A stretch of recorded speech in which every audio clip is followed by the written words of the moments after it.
Hey YouTube, welcome to another MicroPod with the usual panel. Unfortunately, Insomnia Tech couldn't join us today again due to unforeseen circumstances. And Delpoi has decided to ditch us this week because the football is more important. What on earth is going on there, eh? I mean, we could have told him that they're going to lose, but no, he wants to watch it. Oh, wow. So we have got a special guest this evening. I shall be introducing him shortly.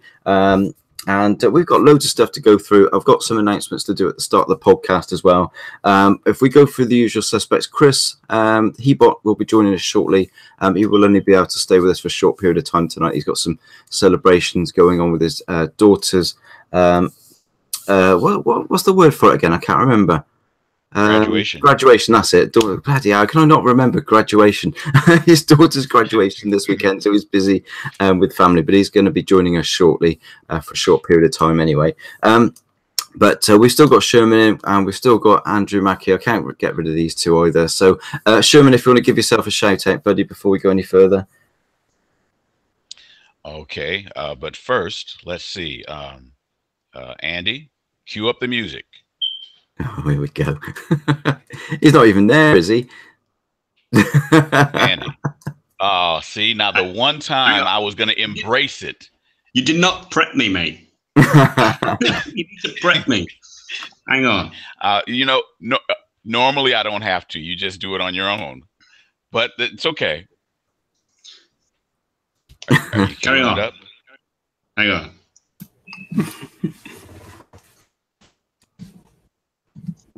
It's gone. No, it's gone. You'll have to just do it yourself. Okay. You know what? Next show we'll get it perfectly. We'll get it perfectly right. But at any rate, what's going on, YouTube? Oh, wait. Did I hear it in the background? Hang on. There we go. Hey, what's happening, YouTube? It's your old friend Sherman here, aka the Shermanator, aka Technofunk. We are coming at you on a beautiful Saturday. Well, depending on what part of the world you're listening, it's Saturday afternoon, Saturday evening, Saturday night. We are being part of the podcast is always a great privilege and a great honor. And so we're going to do our best to provide some much needed Xbox Live news and information, and just going to have a good old time. So sit back, relax, take a swig of your favorite beverage, although we hope that the alcohol content isn't too strong. Andy Mack. Excuse me. And Not yet. And we're gonna have a good time. Once again, just a real quick shout out to everybody, members of the mansion, members of Roscoe's Video, members of Project Xbox, and everyone who's decided to tune in and make us part of your Saturday, whether it's Saturday evening, Saturday morning, or Saturday afternoon. Kick back, relax, enjoy the show, folks. There you go. That was shorter than normal, but there. I've been trying. Andy Mack, mate, give yourself a shout out. Well, I'm not going to go to that depth with my shout out. So I'm just going to say hello.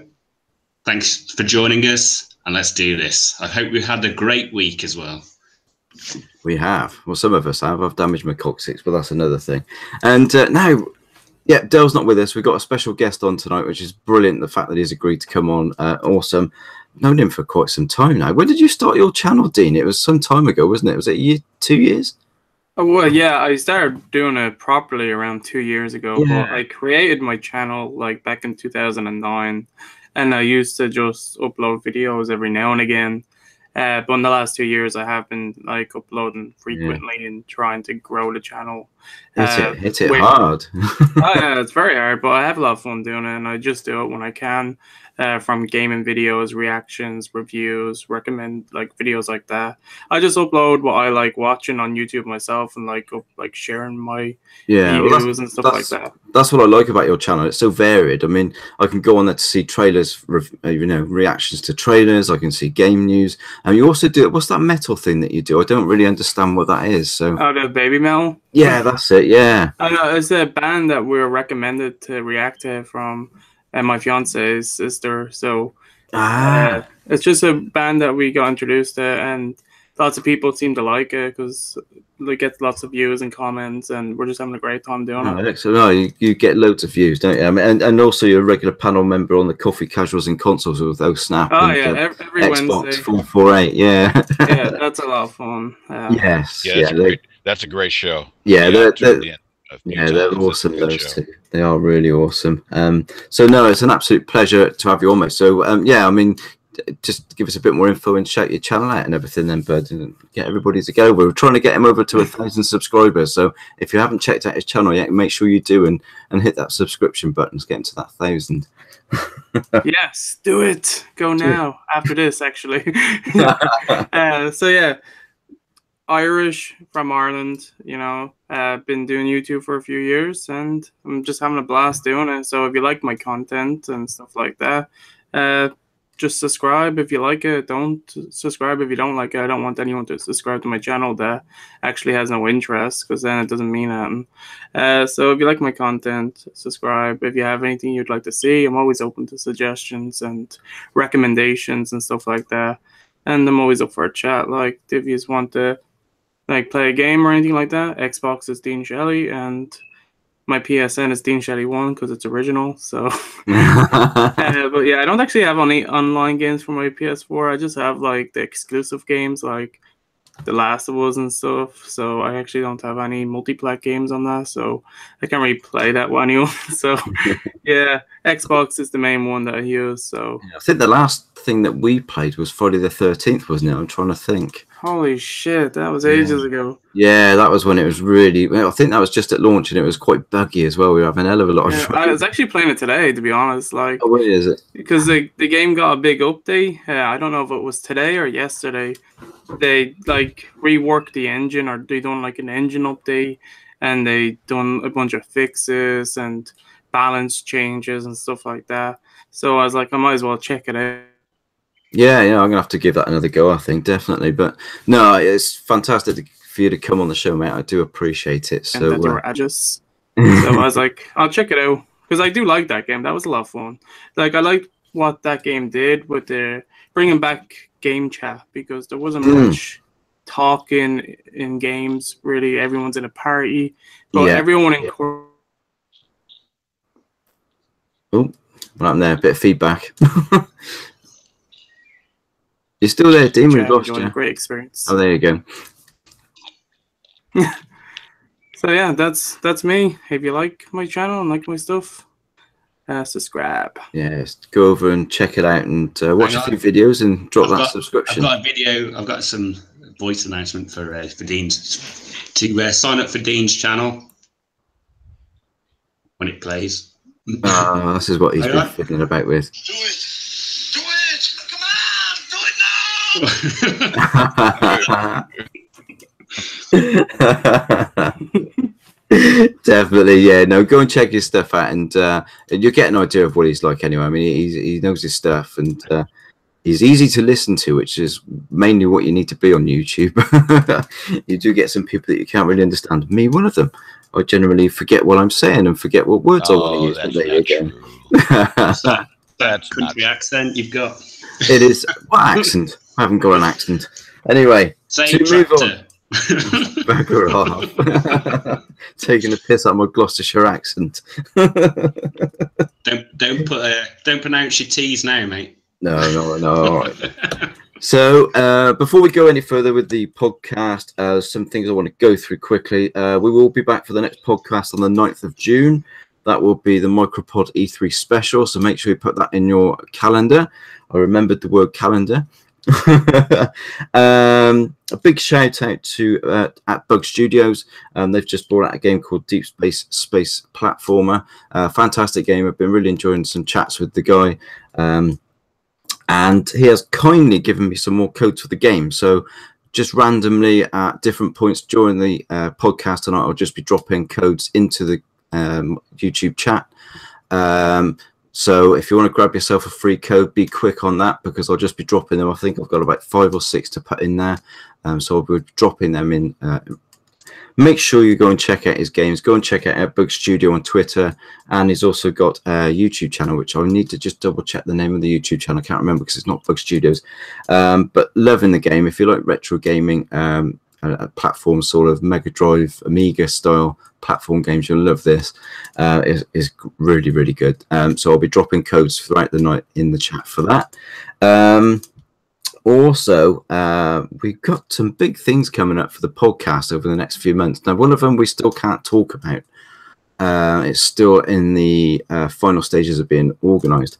But one thing I can mention, and it's probably looking at the 23rd of June. Just need to confirm that date, but it will definitely be happening. It's just a case of whether it be happening on the 23rd or the week after.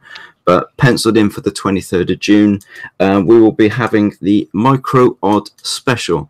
And we will be joined by at least one member of the Oddworld inhabitants, Oddworld Inc. Will be joining us for an evening for a podcast, and they will be talking about their past games, which include Abe's Odyssey, Abe's Exodus, Munch's Odyssey, and of course Stranger's Wrath. I've been pestering them like hell on Twitter over the last few months about getting the Oddworld games on the back compat on Xbox One, specifically Munch's Odyssey and Stranger's Wrath. So I will be giving them a good prod on that about that on the night. But yeah, no, we're really excited about the fact that they've agreed to do this. So we will be getting the guys from Oddworld, at least one of them. Lauren won't be able to join us, unfortunately, because they are working on their new project, Soulstorm, at the moment. But we will have somebody from Oddworld Inc. With us on the show. So we're really looking forward to the MicroPod special. Bit of a play on the name there. I've got to do a nice banner for that one. So yeah, as I say, we've got another project coming up as well. We cannot talk about that one yet. It's still in the early stages, but it has been confirmed. We just need to organise dates before we can confirm anything. So there you go, guys. So yeah, great show coming. Great show tonight. And let's go. So just a quick. I just want to jump in really quick.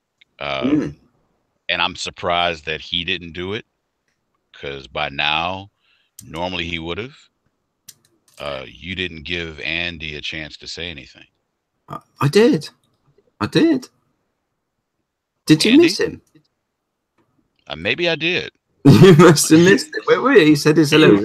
Very short. Have you got the hangover this week? Yeah, maybe I do. Oh no! Wait, no. What? You're absolutely right. I'm still kind of tripped out on the number one fact that he didn't cue up my music, and then number two, he did the do it sound effect so awesomely well. It kind of threw me for a loop. So with that being said, let's get on with the show. Let's get on with it. Let's get on. Let's get it on. Right then. Let's go. You got that playing in the background? You got that song? No. No. Man. God, here we go. Right, let's talk about our first subject, and this is going to be a good one. I'm hoping that all you guys are queued up on this one. Black Ops 4. This has got to be the first subject of the evening. Doesn't it really? I got the perfect thing to say about that. Well, let's talk about it, and we'll feed off into Battlefield 5, obviously, because we've just had the launch trailer for that, the announcement trailer for Battlefield 5 come as well. Black Ops 4. I haven't been a big fan of the sort of modernized Call of Duty for some time. I really liked World War II because it went back to its roots. I thought they were going to continue with that, and then they've come up with Black Ops 4, which looks like more of the same. The one thing I do like about it is they've taken all that jumping around out of it. Great, that should have been taken out in the first place. But that's not the only thing they've taken out, is it? They've taken out the single-player campaign.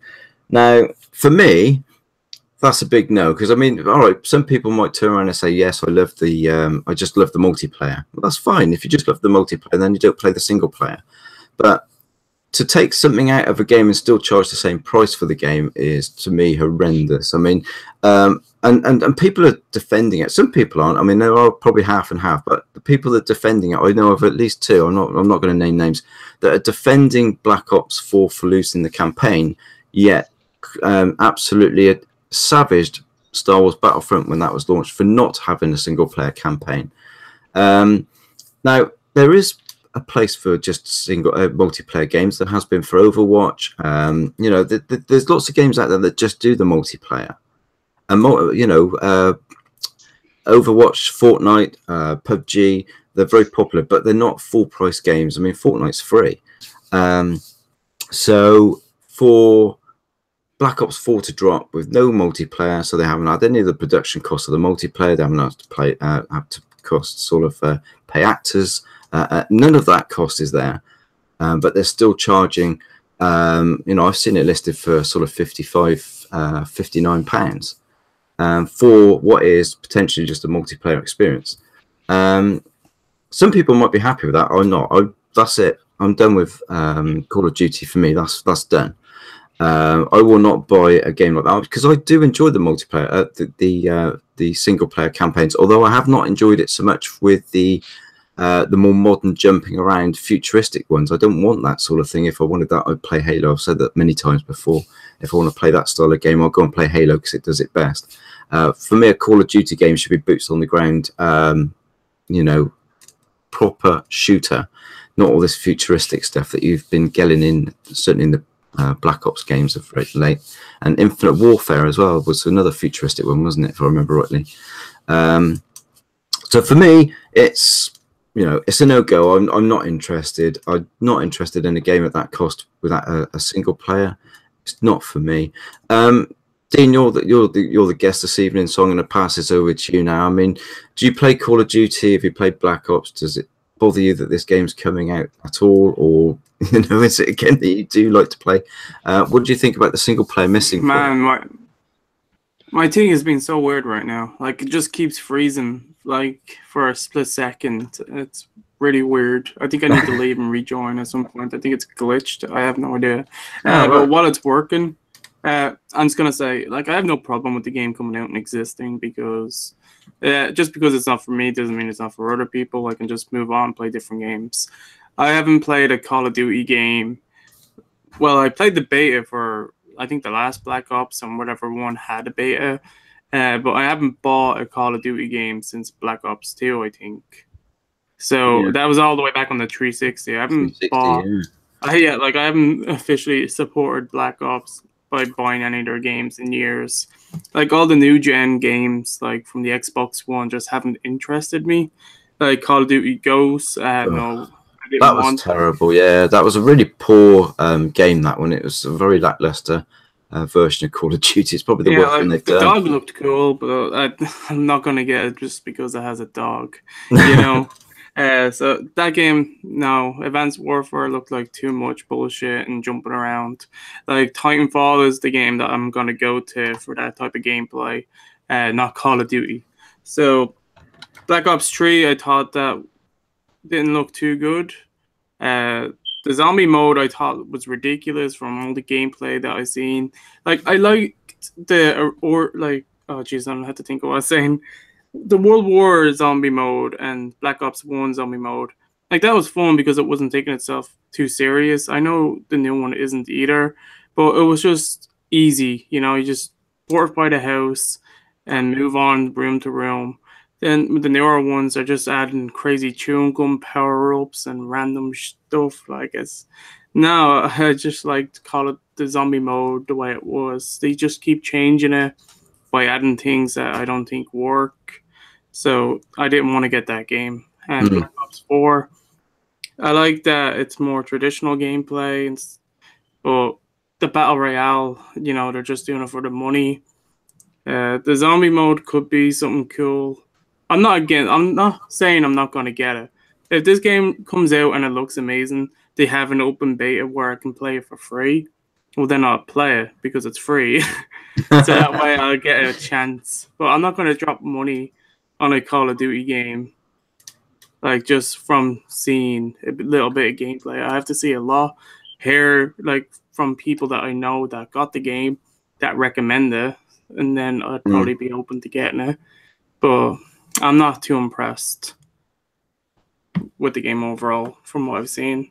No, I mean, I haven't been a big fan of. I mean, I wasn't going to get World War II, to be honest with you. It's only because I just like that sort of era. And we haven't had one for a while, because I remember we had so many World War II games at one point, and it was like, oh my God, I don't want to know. That was the one that I was tempted the most to get. I was actually tempted to get that because it looked awesome. I've seen lots of people really enjoyed it, and I was tempted, but there's just so many games that come out at the end of the year, and Call of Duty as a franchise, like I don't care for it too much. There's other games that come out, like sequels to games that I've been playing and care about more. Yeah. And if it's a single player game, like obviously I'm gonna pick that specific single player game over Call of Duty, which doesn't really, like, you're not gonna remember a Call of Duty campaign really most of the time, you know. So I'm not attached to the story mode in a Call of Duty as I am to a sequel or a better looking game than Call of Duty. Like the multiplayer is fun and all, but I've never played the multiplayer for Call of Duty longer than like a month or less, you know. Yeah. I mean, for me, the best multiplayer on the CODs was back at the original Modern Warfare. I think I played that game every night for 2 years. You know, I didn't get any achievements for 2 years because I was just playing that game all the time. Which one did you say in here? The first Modern Warfare. Oh yeah, same. Like that was my first online game. That and Gears, Halo 3. So I was playing them and Gears and Call of Duty Modern Warfare. So they were the ones I played the most. Yeah. But now, with so many games out, having a big backlog of games, there's just so many more options.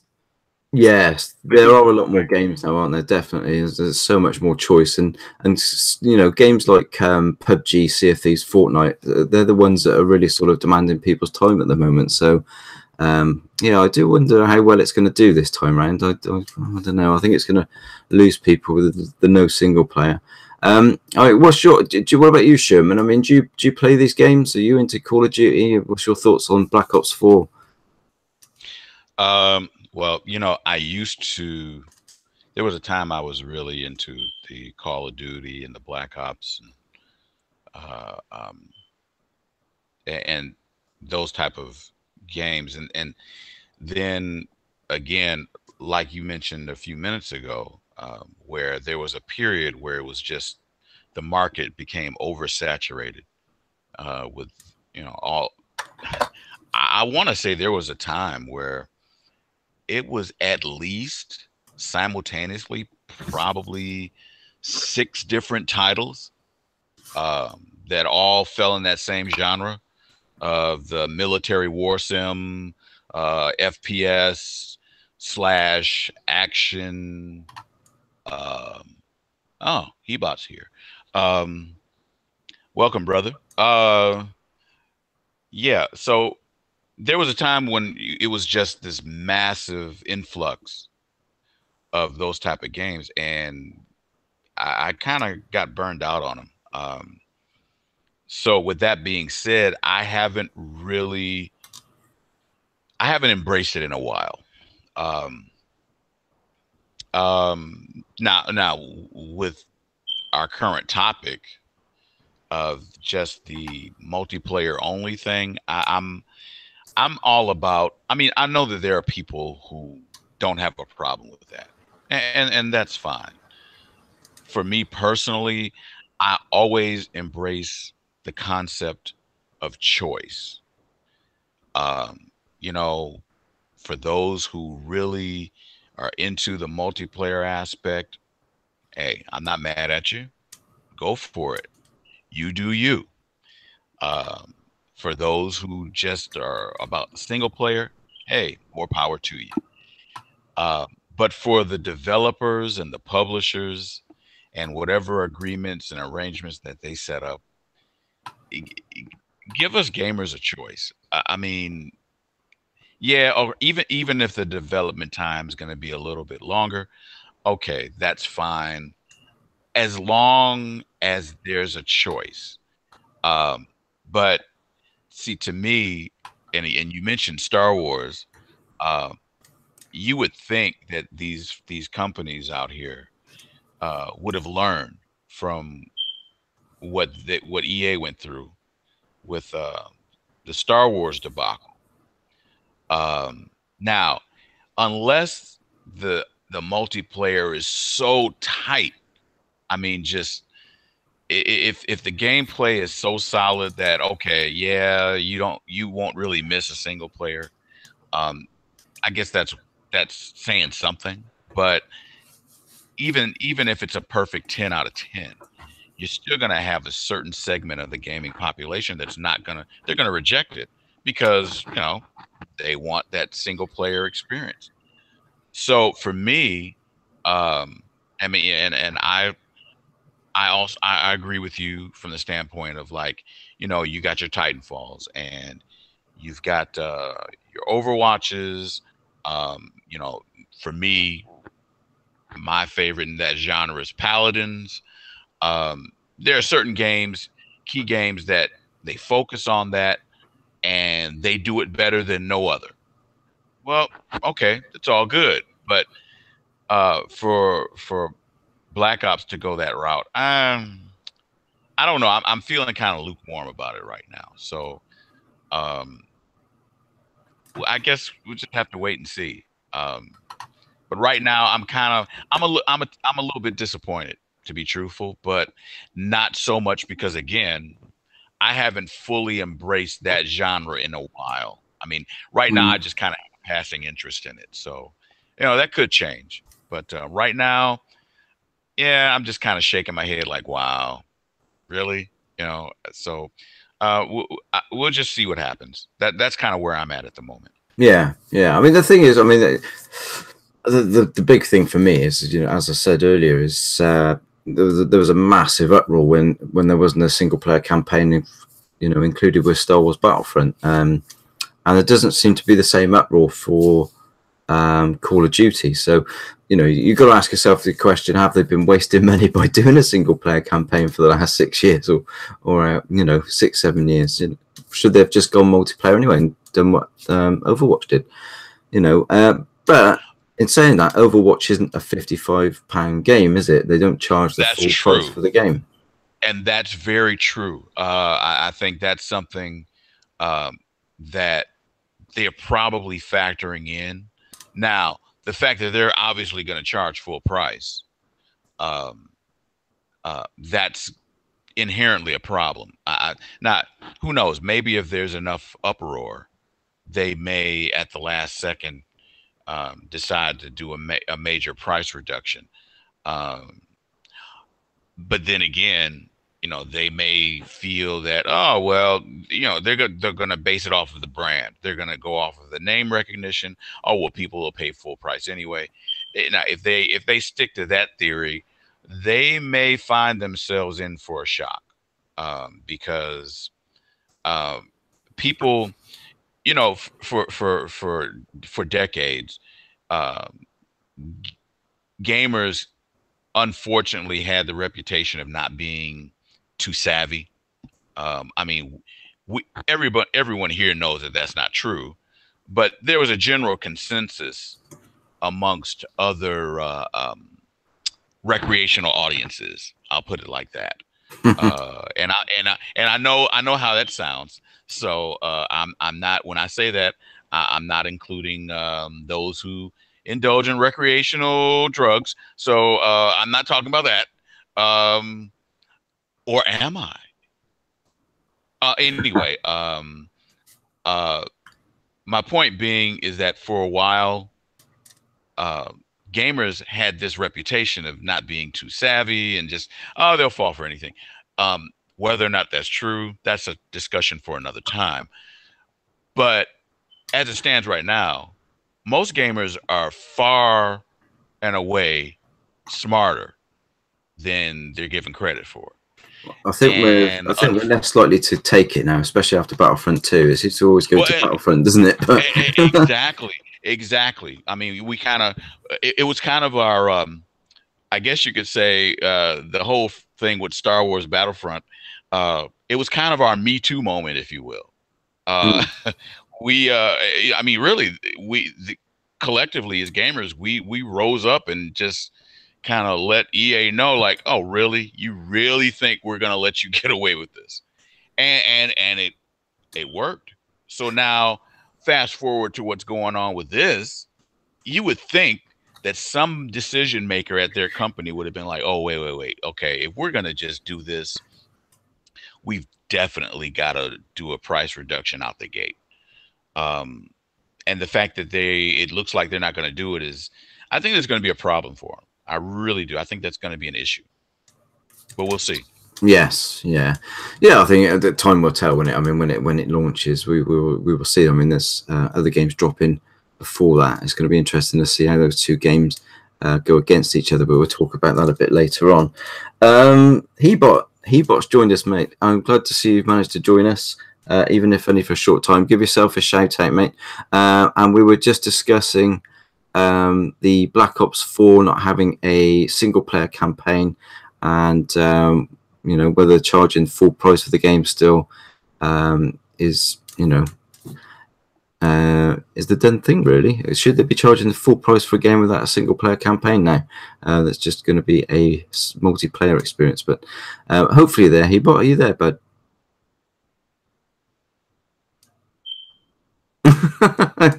He's not there. Where is he? Is he there? Hello, Hebot, are you there? His icon's there, but he's not. All right, there's the lights are on, but nobody's home, so we'll come back to Hebot. I'm here. Oh, there we go. There he is. There he is. We thought we'd lost you. My computer's acting a little flaky today. Dean was saying he's having the same problem. Perhaps it's a YouTube issue, maybe. Could be. Well, I know Twitter's saying that it's out of thing right now. I don't know. Something's wrong with Twitter. Something's going wrong. Did you hear what I said, or do you want me to go through again? No, I did not hear a word you said, except other than Hebot, are you there? That's all I heard. At least it's not just me. yeah. I'm sorry. No, not at all. I'm glad that you were able to join us, even if only for a short time. So I was just saying, give yourself a shout out, bud. And we were just discussing Black Ops 4 and the fact that it hasn't got a single player campaign now, and whether you think they justify still the full price for that game, or whether they should be reducing it, or whether they, is Call of Duty a dead duck now? Wow. Well, guys, hey, how are you? I'm back again with my family from all over the place. Very proud to be part of this panel, like I've said many times before, and I will continue to say, because these guys are genuine and these guys are fantastic, loving, and a class act to, for lack of a better term. But yeah, just been very busy. My daughter graduated from college yesterday, but it was like a whole week event, so I'm exhausted, I'm tired, but the show must go on. I'm glad I was able to make it for at least a little bit, because now I got to go take her to get a gift. Hopefully she won't ask me for a car, even though she deserves it, but I don't think I can afford that right now. So you know how it is. Car for McDonald's. Oh yeah, right. Can't get wrong. Just slap me with the McDonald's right in my face, but like, what's that? Oh boy. So guys, I hope you guys are all doing well today. I see you're here, but nonetheless, it's always great to see you guys, like I said, or at least hear you guys through this wonderful podcast. So the subject at hand is the Black Ops. Black Ops 4. Okay. Well, first and foremost, I don't understand why would it be called Black Ops 4 if there's no campaign to complement it. I mean, I know you can add skins for the multiplayer aspect of the game from other previous Black Ops games, but doesn't necessarily mean that it's a Black Ops universe, because then you have characters from all the other games. So it should be called Black Ops, World at War, Modern Warfare all together, just hashtag and just colon all of them, which I think is kind of stupid. It should have just been called Call of Duty Online, to be honest with you. Because that's what it is. It's basically a massive online game with, zombies. I agree with what you're saying about why Why do they call it Black Ops if it has no campaign? Everyone associates the campaign with Black Ops because that's right. the one that's continuing on from one another. So That's it's right. ridiculous. That's Yeah, right. that's a good point. Actually, it's something I didn't even think about. Hebot, you're right. I mean, they're basically selling it on the name of Black Ops, aren't they? That's what they're doing. Well, I'm going to tell you this, and maybe you guys might agree with me, or maybe you will, and people might hear the podcast be like, "Oh, there goes Hebot again, always trying to move somebody and push some buttons." But here's my thing. I don't like to hold. I have no hairs in my tongue, right? I don't like to hold any punch. I like to be as truthful as possible because I'm an investor to this hobby as much as any one of you gentlemen and anybody else listening and playing in the community, right? I believe they held the name for Black Ops because they know as casuals are not as hardcore as most of us, right? If not all of us here, they'll go into a store and they're going to think, oh, it's Black Ops 4. It's the sequel, especially their children as well. And they're going to sell no matter what because it says Black Ops 4, right? I think it is Black Ops 4. Yeah. So, and, you know, and obviously later the kids will find out, you know, and the parents, it's not really a sequel. It's not really a campaign. It's just basically an online game. And I think it's just basically another great example of Activision's arrogance. I think Activision has gone really arrogant for a very long time to the point where they don't even really respect their fans. They just know their fans are one-sided or one-minded, if you will. And I don't mean that in an offensive way.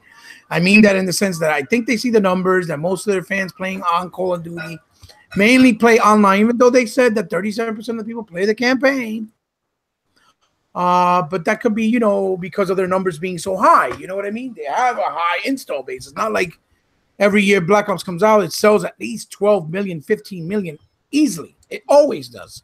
Even if the numbers have been dropping year after year, it's still a bigger number than most games, whether they're exclusive, whether they're multiplayer. And I think that's part of their arrogance. Right now, they're basically trying to see if they can convey or maybe turn over all those people on, you know, Fortnite to come to them because they emphasized, you know, in a very like, here, look, we're the ones with the power. We're the big dogs here. We're going to show you how it's done when they showed it on stage. And I think they're thinking is, well, we're going to get people to come over from Fortnite and we can use the same methodology. Sorry, I can't even pronounce it the way I want to say it. And practice basically the same practices that they've been doing with Fortnite, not thinking that Fortnite is basically a free-to-play. You know, everything that they made money from has been by choice of cosmetic or whatever that people choose to buy, as opposed to Black Ops, but, you know, that you got to buy the $60 game. But at the same time, they're also giving you a lot of content online. The zombie mode, I think they have 3 modes this year instead of 1. And they also have obviously the blackout mode, which is supposed to be their Fortnite mode, and, you know, everything else that comes, that traditional, you know, online. So in that sense, I guess it's worth the $60 because it's a lot of stuff, and they're promising to continue to give you more. But I just think it's arrogant in their part to just completely ignore their base or core base that been there supporting them since Call of Duty 1 and 2, that people played it for campaign only. You know what I mean? Even though it's 37%, that's still 37% of your people and your customers that you're basically saying, screw you. We don't really need you. If you don't like it, too bad. And for that, you know, and for that point alone, I've always bought every Call of Duty every year because I only play the campaign. I don't play online. Because I've always told people that the reason why competitive gaming exists was because of lack of hardware. The first game that started it all was Pong. There was no hardware that can create worlds and fantasy universe and stories and single player experiences, right? As we call them, whether they're co-op or not. They didn't have the hardware. So because of the lack of hardware at the time when all that came to be in, you know, in the early 60s and late 60s and early 70s with things like Pong, it was there because of lack of hardware, not because they didn't want to do other things like single player and co-op single player. If it would have had the technology, I guarantee you it would have been there from the start. And that's why you had things like Pac-Man and Tetris, you know, where you took turns and it was all about the score, and as opposed to the competitive nature of, oh, I'm better than you, you're better than me, how many times I'm going to kill you, you know what I mean? And I respect that. I know people like it because it is fun, especially when you play with friends in good friendship and in a good round table where you know how to have a good time and be a good sport about it. Not when you start acting childish and babyish and start fighting and arguing, because a lot of people do that as well. You know what I mean? Yeah, I've been there. You know what I mean? So I respect those players, those types of gamers. You know what I mean? Because that's the beauty of gaming. It's choice. It caters to not just one but many, and that's what makes it beautiful. Because it's unique like no other medium of entertainment, obviously. But at the same time, I think that if we're running right now a dangerous threshold, a dangerous line, because if this does do well, right, which I'm pretty sure it will do, it probably will. What's to say that others won't be like, you know what? Well, why can't they get away with it, right? If we got more money, we got the bigger size penises, let's just say, right? So this is a family show. This is a family show. Right. That's why I said enis with E. You know what I'm saying? So why can't we get away with it? And that's where it's dangerous. Because then if that happens, right? If that happens, then the fact of the matter is you're only going to have maybe your Nintendos and your PlayStation to just go get a single player experience. Yeah, I mean that's my biggest concern about it, is that if they get away with it and it still sells incredibly well, then game developers may turn around and say, well, why are we bothering with the or why can't we do it? Exactly. Right. Yeah. So and there are people out there that don't like multiplayer.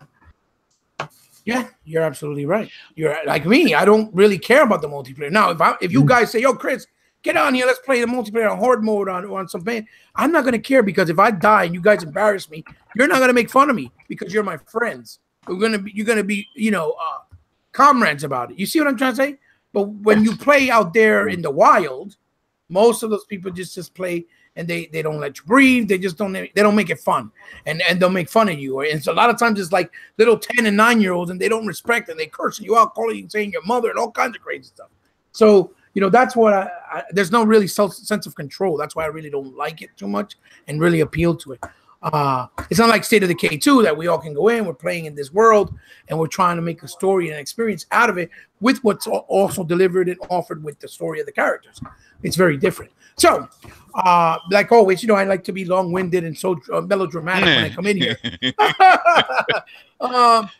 I don't agree with it very, very, very much. But then again, people are going to go, of course you don't. You guys are all in your 40s and in your late 30s. Listen, you know what I'm saying? There comes a time where you don't realize how dangerous something can be until it happens. And then when it happens, it's going to be too late to cry about it. And that's what's going to happen with a lot of these younger gamers, because they have no idea the journey and how difficult it was for gaming to even be taken serious as a serious medium, period. That's true. That's true. And they don't understand that you know what I'm saying, Sherminator? And they don't understand that for us to game and get to the point where it has, it was because of people like Sherminator, MicroBots, myself, Dorian. We're old heads. We are what we call the root gamers, the ones that believed in something that as a hobby that people thought that we had mental issues or were problematic or something we were socially impaired. You know what I'm saying? So it would be very sad that these new millennium type children or kids or audience would throw all that we worked for so hard by supporting this down the toilet because there are entitlement issues. You see what I'm trying to say? And that's what bothers me the most. Because again, you should not respect one side if you have two types of audience, or even three in some cases. In some cases, you know what I mean? Because all audience should be respected. And that's why I say that Microsoft's games, out of all companies, have the most longevity because they give you a single player co-op, a multiplayer, and even something else on the side with extra modes that you can do if you choose to, right? Which makes the game have longevity. But when you only have one thing, yeah, you can go back and play it, but it's only going to be that audience that enjoys going online and just playing competitively. You know what I mean? So this is a dangerous line, and I hope that. But then again, let me add one more thing, and I'll be quick. Well, it's not to say that they called it Black Ops 4, okay? Because I thought about this as well.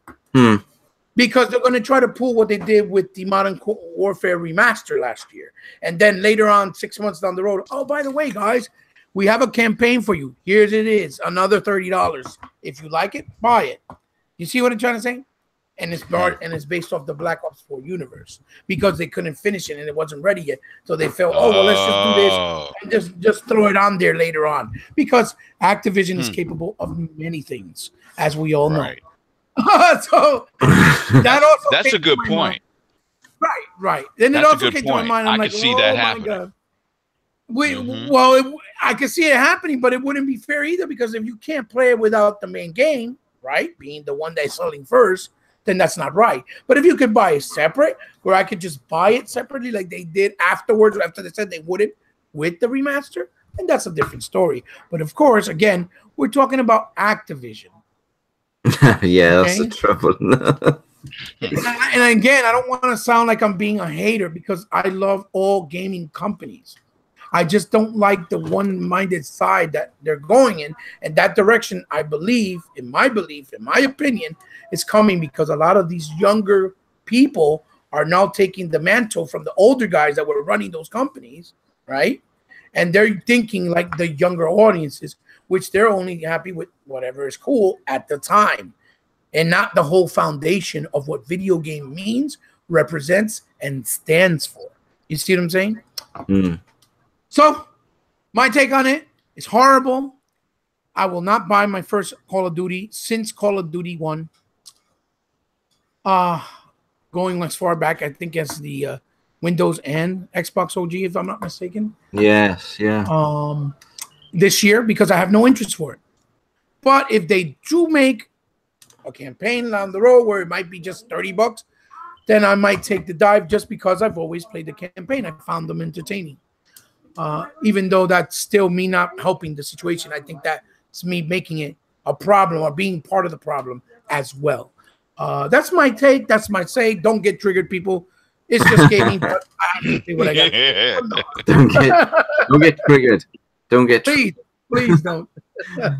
Andy, mate, what's your thoughts on this? Well, Black Ops 1 was my first ever Call of Duty game on the Xbox platform. And that was a good game. I enjoyed Black Ops 2 as well. I played both the single player and the multiplayer. And I used to be one of those guys that used to play the multiplayer like every night, for like months on end. It's probably why my game score isn't anywhere near yours or CBL's or yours, Hebots, or even Sherman's. But I enjoyed both. I think this is just a play for Activision to just to make money again, because they are quite good at screwing people over. They've done it with not the Division. They've done it with Destiny 1. They told people it was a 10-year game. Then they made Destiny 2, and they've screwed people over on both accounts. And to be honest, it looks good in the trailer, but you're not going to get that in the game. I can't even play multiplayer games like I used to back in the day either. He's getting old. He's getting old, everybody. We've discussed that many occasions. I probably won't be able to play a multiplayer game how I did ever again. But I'm just hoping that this new Elite controller comes out before October, because then I'll be able to enjoy it a lot. Well, I won't be able to enjoy that game because I'll be playing Battlefield. But yeah, I think it's a bad move. I just think they're just playing on what a lot they're playing on a majority rather than just playing it for the entire people who like to play single player games. And to be honest, we should all ditch it because it's got Activision on it. And also it's funny how there's always a complaint at like an E3 about Microsoft releasing a Halo, a Gears, a Forza every so often, but they don't say anything about a Call of Duty game. And every Call of Duty game this is how I say to Call of Duty, it's just the same canvas but different paint. And with this one, they've just used a smaller canvas. You're not going to get anything good about it. I mean, like zombies. I mean, I didn't play zombies because I was crap at it. Well, yeah. World War One. I barely played the multiplayer. The single player was all right. It was a good. They sort of changed the single player a little bit, but I didn't think it was all that great. It was one of those. Right, I've done it. I've got something else in my backlog. I'm going to enjoy that. I think it's like Call of Duty is one of those games that needs to die. To be quite frank, they don't innovate nothing. I mean, this new battle royale mode, it's like it's just a blatant copy. I just want to say, I think they should do what Ubisoft did with Assassin's Creed and give it a year off to like reinvent itself. Yeah, give it a break. Yeah, but they can't even do a single player in a year when they've done a single player every year. There's been a single player for like God knows how long. The games have a 3-year cycle now, don't they? Don't they have 3 developers on them? Yeah, that's right. Yeah, they do. Yeah, so there's a 3-year development cycle. So I mean, they must have had time, but who knows? Maybe it was their plan right from the day one. Perhaps it's just there. But I tell you what, I give a lot of credit to EA for what people have said about the Battlefield 5. The improvements they've said in that. Well, I mean, that sold me on the game. Andy, you hit a good point, Andy. And I don't mean to interrupt. I'm sorry. No, go ahead. Go ahead. Because I think a lot of there's Call of Duty fatigue. I agree with that, and I think they don't. I don't think they know how to just say, you know what, we need to hang it up for a little bit and reinvent ourselves, like the gentleman just so elegantly put it. Or maybe just do a new IP, something different, which would catch people by surprise, and I think it would be refreshing and interesting because people would be like, oh, Activision doing something new? Wait, that's pretty cool. Because they have done little smaller things that they publish, but something AAA would be kind of refreshing, I think, and it'd be a very warm welcome. I believe so too, yeah. Right. Not to mention also that, the other thing is too that also gives people time to miss the franchise, the IP. And that's one thing they haven't had a chance. But I think it's because they see the fact that their numbers, most of their players, in my belief and opinion, like I said before, is because they're mostly casuals. It's just anybody that comes in and makes them play it. I don't think it's really the hardcore. So as long as they see those numbers, that's why I don't think they really care. Because look at it. Think of it this way. I don't even think, from the looks of it, that they've even changed the proprietary engine for the graphics. No, I think I think every Call of Duty game, they just tweak it a little bit to make it look a little bit tiny better. Yeah, they keep modifying it with the console hardware, but they don't build one. I'll give you a prime example. Ground up. I'll give you a prime example of this. When Ghosts came out for the 360 and the One, right? Mm-hmm. Now, Ghosts looked worse than Black Ops 2 did on the 360, right? Right. Which I think they did on purpose so they can make the Xbox One look more appealing to people. But even that looked a bit shit, didn't it? Yeah, it was amazing. It was an amazing looking game, wasn't it? And I was like, I've actually played both of those, like both versions of the Ghosts, and I was like, wow, they've actually dimmed this down to make the Xbox One version look better. I remember when they announced it with the whole fish AI or something, where they were talking about the fish moving out of your way when you're in the war, and they were like bragging about it, and I was like, oh my god. Right.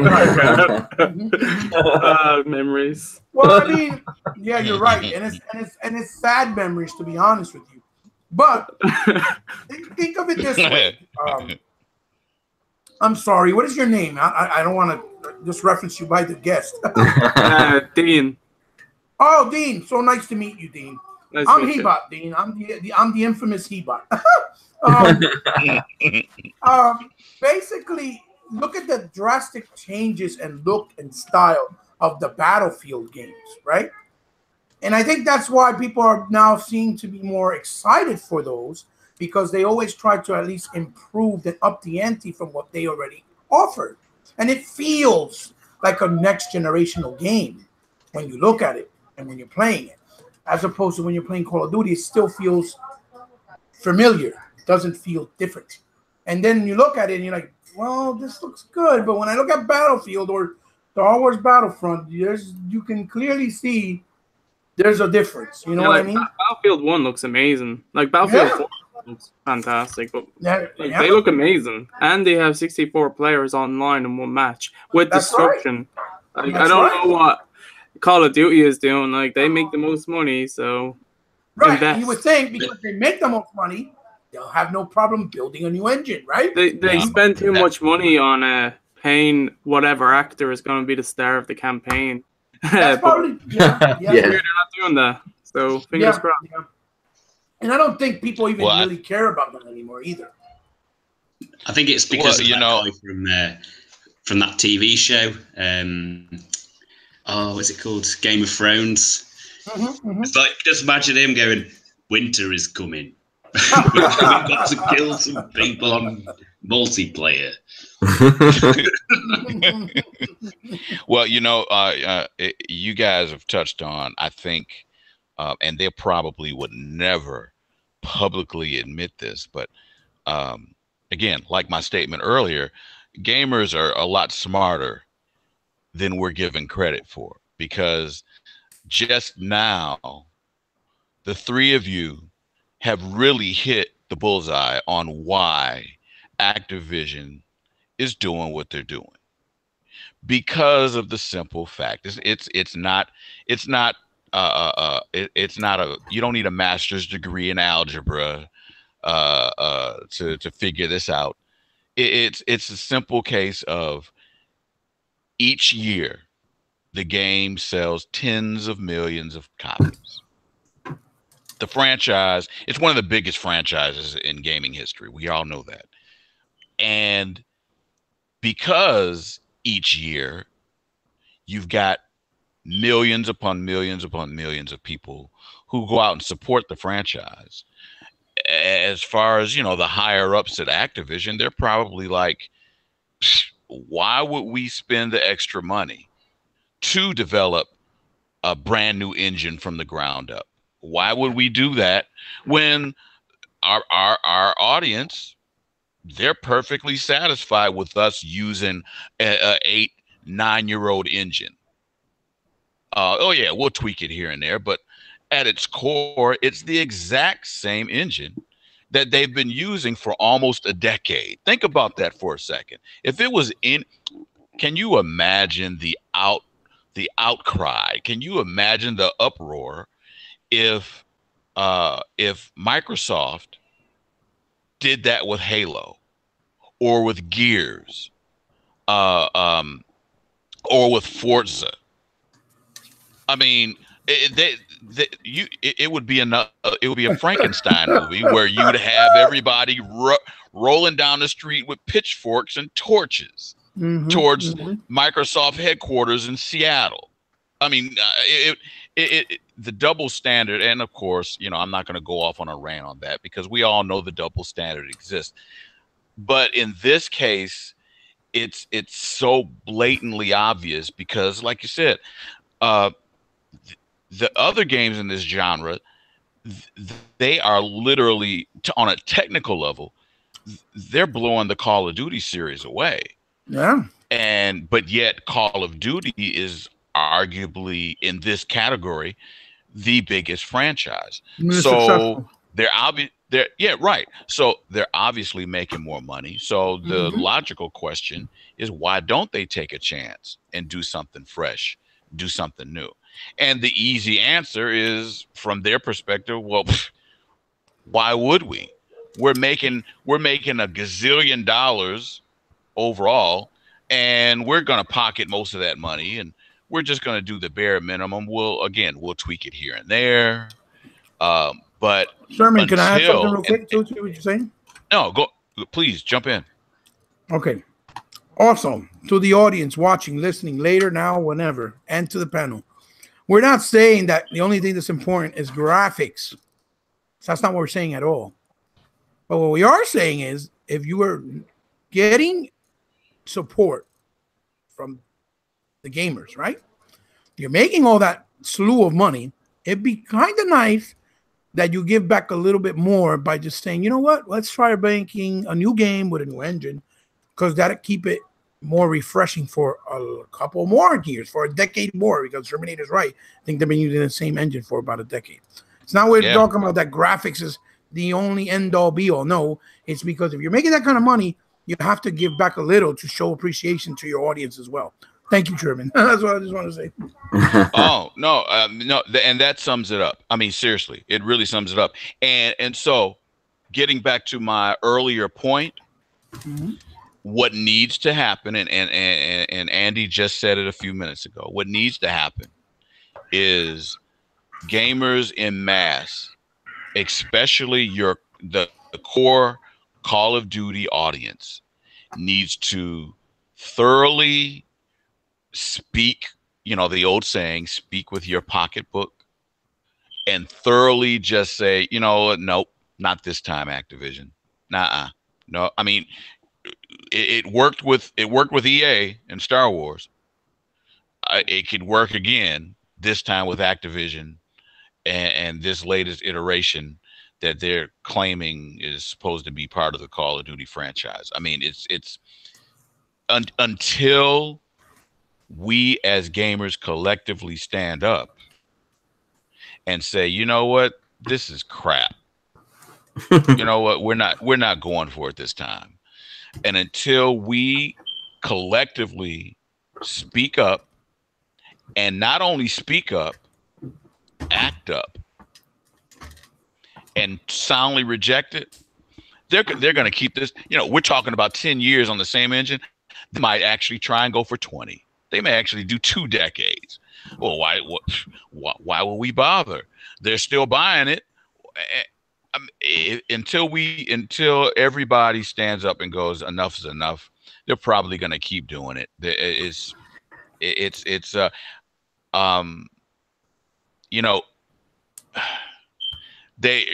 to be a term called lazy developers. There used to be lazy developers, that terminology. Now, I don't want to put all of it on. You just call it Activision. You know what? I'm gonna leave it at that. Thank you, Andy. I think this is a good point to sort of move on to the next topic, to be honest with you, because this obviously leads straight into it anyway. I think the big turning point this year could be what Battlefield 5 gives us. And we've had the announcement trailer drop for that game this week. Have all of you guys seen this announcement trailer? Yeah. I was watching that trailer and I thought, that's a nice CGI trailer. It'd been a shame we're not seeing any gameplay.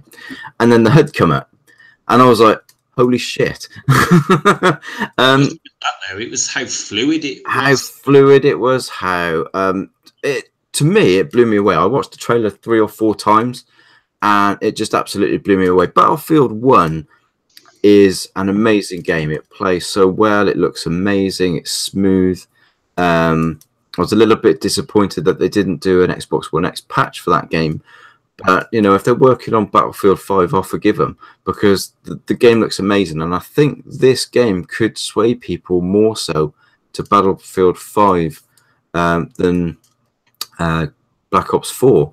Now, but Battlefield 1 was my first purchase last year, wasn't it? Over Call of Duty. I got Call of Duty later on. Normally I go Call of Duty, but this time around I went Battlefield 1 because it just looked like a better game to me. So that was my choice, and then I purchased Call of Duty World War II a bit later on. But I mean, what are you guys thinking of this game? Because to me, I mean, the Battlefield 1 series does seem to be picking up pace, and it does seem to be getting better and better. And this trailer blew me away. It was amazing. Dean, I mean, what are your thoughts on Battlefield? I heard you mention earlier about Battlefield 1. You're obviously as happy with that game as I was. That's awesome. Yeah, I mean, you know, give us some thoughts on Battlefield 1 and what you think of what we've seen so far. I never played the campaign in Battlefield 1. The Battlefield games I mostly get for the multiplayer. So I can see why. Like, it's the same with Call of Duty. I really just get that for the multiplayer. I never really play the story. Or if I do, I'll go through it very quickly because it only takes a few hours and I don't really remember it. So Battlefield multiplayer is always fantastic. Best to play with friends or something like that, because the squad system is fantastic. Being able to squad spawn on each other. If someone's playing a medic, you know, you can really rely on each other, like dropping med packs, healing, dropping ammo, and working together to take out the tanks or any big, whatever you're going against vehicles. So when I watched the trailer for this, being World War II, and since it's been a very long time since they've actually done a World War II game, and now with today's graphics, like, I don't care about graphics. Like, I play indie games, I play any type of game. I'll go back and play in my Nintendo 64. I don't care about graphics. Some people say they can never go back and play old games, and I'm like, if you like the game then, you've got to. Liking it now. It's like, they're games, you know? So, but with today's age of graphics on top of it. When they say that. I'm sorry, it sounds foolish when they say things like that. Can't go back because it's older. Yeah, a good game is a good game. I know. Like, it's like, damn, you're missing out on so much good shit over the years that released. Like, you won't go back and play. So yeah, well, with the graphics today on top of the World War II setting, great combination. Like, it looks fantastic. Battlefield 1 looked amazing, and this looks like they improved the engine, they tweaked it. They've already talked about new animations and stuff like that they added. For when you're reviving people. So it's just, like, the trailer didn't show too much, but the game still has a long way to go, and E3 is only around the corner. So I can't wait to see more. I am happy that they announced that it's going to have a co-op mode. So, like, it's going to be similar. I think it's a horde mode, so, or is it mission-based? I'm not too sure. I can't remember. But I know it is co-op, so I'm happy with that. I prefer to play co-op modes with people than just always playing modes against each other. So this is going to have a good mix. I didn't see too much about the building thing that they said that's going to be in it. So I am interested in checking more out on that. Because they said to balance the full destruction that they have on in the game, they have to have it so players have the option to, like, rebuild certain parts or something like that. So the map isn't completely empty when everything gets blown up. So I just, Battlefield has always been better than Call of Duty. Like, I played Call of Duty first, so I was late to playing Battlefield. But the second I did play Battlefield, I was like, yeah, like, this is obviously better. Like, you can tell they put more into it or something. Yeah. Like, just the detail, the size of the maps. And DICE haven't let us down. No, I mean, the one thing that's always struck me, and I'm sure you've probably noticed this as well, Dean, and all the other guys in there. The one thing that Battlefield always gets spot on is the sound. The sound of the explosions, the vehicles, the shoot, everything just sounds amazing. You know, with or without headphones on, it's just incredible sound. The samples are amazing, and that's the one thing that I've always noticed with those games over the Call of Duty games is the sound quality is just second to none. The only bad thing I can think of from DICE was when Battlefield 4 launched. Like, it was broken, it had issues, wasn't it? Yeah. but they were committed to that game, and they supported that for years.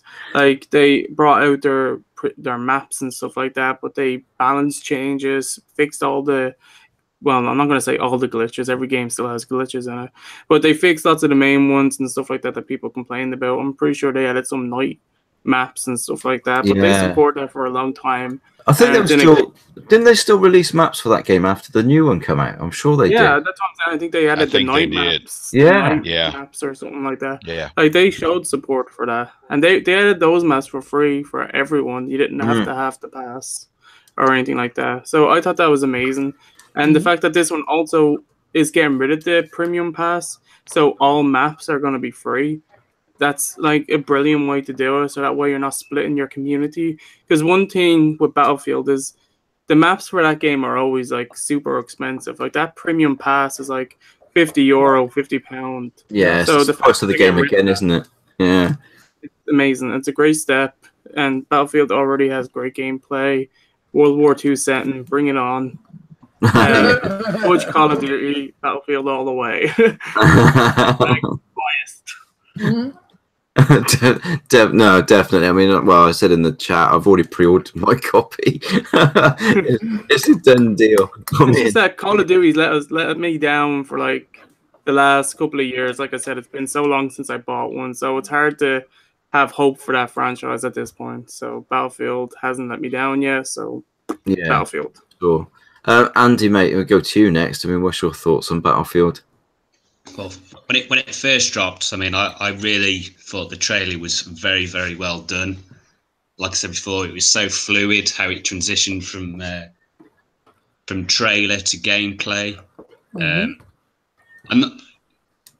Battlefield's always been a teamwork multiplayer game, and I was thinking to myself, I'll wait till EA Access before pre-ordering it, or even making a purchase.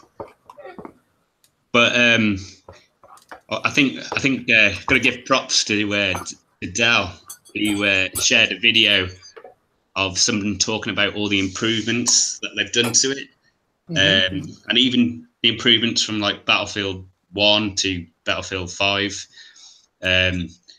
And it's like a 20-minute video. I've tagged Hebot and Sherman. I don't think I need to tag you, Dean, because you probably already pre-ordered it. But when I listened back to the information that was shared on the video, I was just like, I've got to get that. If they've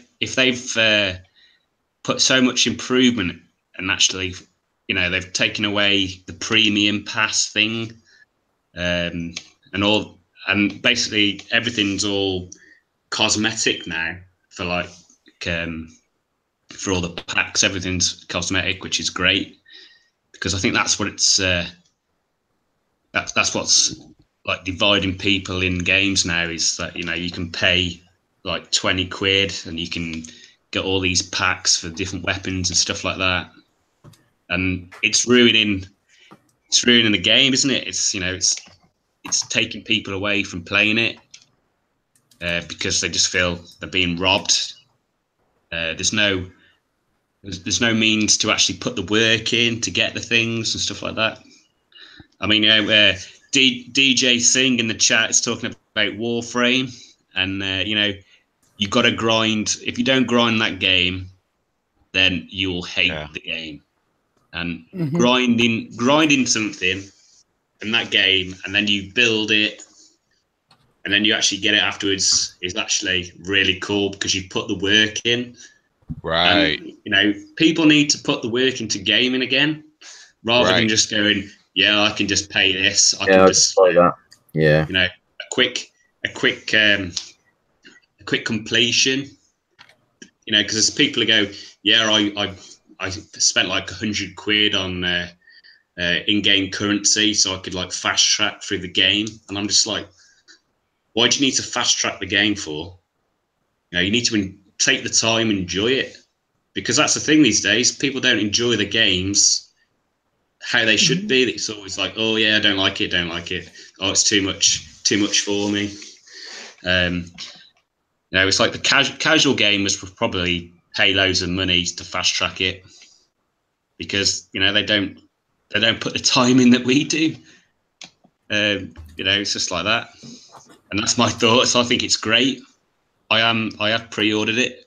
I told my mate the other day. I said I've pre-ordered Battlefield 5. Don't worry about sharing the cost because he doesn't play. He's a bit like Sherman, not Sherman. Hebot doesn't play a lot of multiplayer games. So I said, this is for me, and that's about it on it. That is about it on it. Blimey, you said quite a bit there, guys. What's going on? Andy's on fire. He's on fire tonight. Don't tell Del. Awesome. Don't tell him. Don't tell Del. That's what friends do. See, so now we know Andy stays quiet to let Del shine because he's his best mate. See, that's what friends do. There you go. I just don't want to pick on the Scouser because I've got a car. I don't want it on brick. Oh dear me, it's fighting talk going on here. That's funny. Oh dear me, Sherman, what's your thoughts on Battlefield 5? Well, I've always felt the Battlefield franchise is far superior to Call of Duty. I kind of think that it's even shameful to a certain degree that the two even have to be compared to one another. I mean, I know that it's just inherent for that to happen. But the differences, and again, as has been mentioned earlier, it's not just about graphics. I'm at the end of the day, we all want our games to look as good as possible. What? Considering, the hardware that we're working with. But, I've had this conversation with my son on numerous occasions that, you can have photorealistic graphics, but if the gameplay sucks, what's the point? And that's something that I'm telling you that's one of my mantras. If a game looks great but the gameplay is subpar, I don't want to be bothered with it. And the flip side of that coin is if a game with subpar graphics has awesome, super tight gameplay, I'll take that 100% any day over the alternative. So with that being said, Battlefield to me has always been the closest property to giving us the best of both worlds, I'll say. Battlefield has always kind of pushed the bar on visuals and special effects and things of that nature. But for the most part, the gameplay has always tried to keep up with the graphics, with the visuals. So with the trailer that just dropped, and like Andy said, the almost seamless transition from the dare I say the CGI to the actual gameplay. The first thing that came to my mind, which pound for pound is still even by today's standards stands out to me of most games, is what it reminded me of was the first time I played Rise, Son of Rome. Because if you guys remember the way the introduction for Rise at the very beginning of the game, you know, you're watching this CGI intro, and then it just flawlessly transitioned into the game. And I'll never forget my response. I'm like, wait, is this the game? Wait, what's the difference? I was totally amazed by that. And with the Battlefield trailer, that's the first thought that came to my mind. Like, oh my goodness, did they hire the guys that did Rise? You know, I mean, it was just it really stood out for me, and it made me want to just go ahead and, you know, I very rarely pre-order games. I don't pre-order games that often. On occasion I will, but you know, this was one of those times where I was like, oh, okay, well, I'm gonna have to make another exception and do the whole pre-order thing. So, but again, compared to Call of Duty, and I feel kind of slimy and dirty just even doing that right now, because to me the two are just light years apart, both of course in the visuals, but for the most part in the gameplay, and even, you know, just the way the properties are handled. As Dean mentioned earlier, historically excuse me, historically, the way they've handled the Battlefield franchise, it's always been gamer centric. So I'm definitely more inclined to support them anyway. So I really don't have much more to say other than I'm really looking forward to seeing what's going to happen with it. And just as a side note, and I believe somebody at Project Xbox, or it might have been the man. In fact, it might have been both. Somebody did mention, like, okay, with that trailer there, and it seems as if this might be the opening salvo for that new marketing exclusivity deal that Microsoft has started to initiate, as far as, like, supposedly Microsoft is supposed to get first dibs within the exclusive marketing rights with various games, with various multiplayer games. And so it looks like Battlefield is going to be either one of them or possibly the first one. So, you know, kind of stoked about that, because as everyone here is aware, marketing wise, Microsoft has always been somewhat lackluster in doing things of that nature. But seeing that their old marketing head is gone now, and I don't know who took over the reins in that department, but you know, hopefully we'll see some changes with that. And from all the indications, this is part one of that. So I'm looking forward to it. Again, I haven't pulled the trigger, but I'm right there as far as pre-ordering. It seems like it's going to be very impressive. I hope so. I hope they don't let us down. I don't think they will. They didn't with Battlefield 1. It was just brilliant. Hebot, what's your thoughts, bud? Have you seen the trailer? Uh-oh. Wait, was that his answer? was that his response? Perhaps he doesn't know what Battlefield 1 is. No, here's what I think of that game. I'm quitting. You've got to watch the trailer. Yeah, that's it.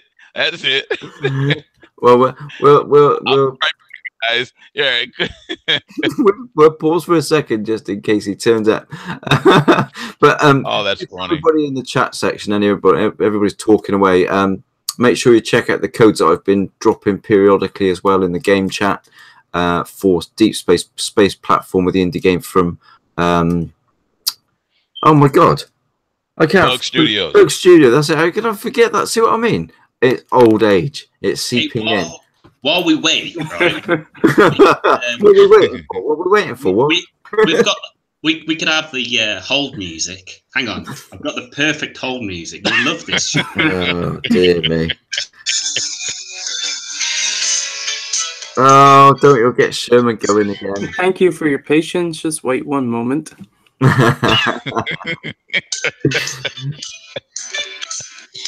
gonna have to take his phone off him. It's terrible. Oh dear. But yeah, if you'd like the show to continue, please press 2. But anyway, yeah, Bug Studio has kindly given us some codes for the game. So if you check out the chat, I've been dropping codes throughout the podcast. So, and some may not have been taken yet. I've got one more to go, and I will give that away just before the end of the show. So one more code. Excellent game. Hey, just real quick. I'm just kind of curious. What level have you gotten to? Oh my God! What zone God. have you gotten to? Don't ask me. I've struggled. You hear me? Yes, yes. He's back. I've got on to 12.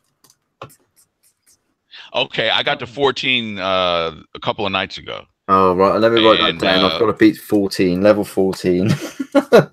Oh man, 14. It gets. I mean, the game's already ruthless, but 14, it's making me want to see what's after that. It's a ruthless game. I mean, if you don't like hard games, don't put the code in. I got stuck on the store of the game. I was like, you turn left to go into the next platform. It takes you to the shop. What? I was doing a live stream of that game, and I just made myself look like a complete pillock. I thought, yeah, maybe I should have played it first before doing live. No, it's a great game. That's an excellent game. It is, yeah. If you like the old retro stuff, that's a true gamer's game. If you really want to see how good you are, how good of a gamer you really are, this is the game to play for sure. It does not hold your hand. Because I'm shit. Well, but see now I will say this, and Chris, I don't know what your approach is towards the way you approach the game weapon wise, but I have only powered up the main weapon. I have not chosen any other weapons. I just want to see what can be done with this main weapon. And I will say, unlike a lot of games in this genre, a lot of retro games, each time you modify your weapon, it actually makes a difference. It really, really does. It's a slight difference, but it's a difference nonetheless. So I know what you're saying, because I remember going back to Call of Duty that when you've progressed a little bit and you've unlocked a sight for your really crap weapon, right? And you put it on, right? And you actually got less kills than you did without the sight on. See? Right. It's happened to me many times. Like, what? Oh dear. Anyway, let's get back to Hebot now. What happened? You lost connection there, buddy. Yeah, it kicked me out because I don't know. Oh, it was as soon as you started talking as well. It was like, oh, he hasn't seen the trailer. Yeah, we thought you went to check out the trailer. Yeah, that's actually a good guess. But no, I did see the trailer. Did you watch it again, though? I watched it like 4 times. So what I could say is this. Like, you guys, today is the very first time I actually got to meet or speak with Dean, that he's part of the panel, right? And as you all heard, Dean is what we were, I was basically talking about earlier. He's a very heavy multiplayer fan and enjoys it. But if you heard when Dean was talking and you listened to what he's saying, what you heard was a sense of joy, okay? You heard a sense of excitement, right? Mm-hmm. And the reason for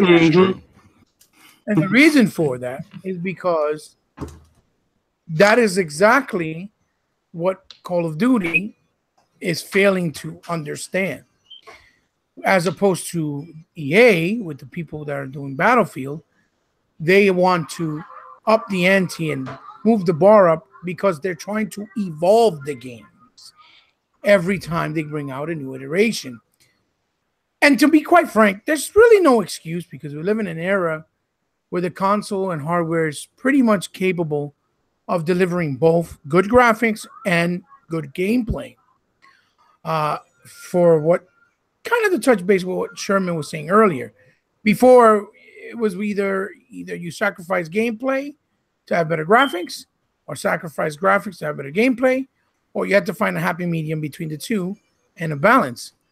With now, you can pretty much have them both, unless, obviously the developer wants to get more ambitious and just go crazy and make it bigger and bigger and bigger, which you're always going to have the same problems by default, which I think is something a lot of developers need to actually detract and go back on.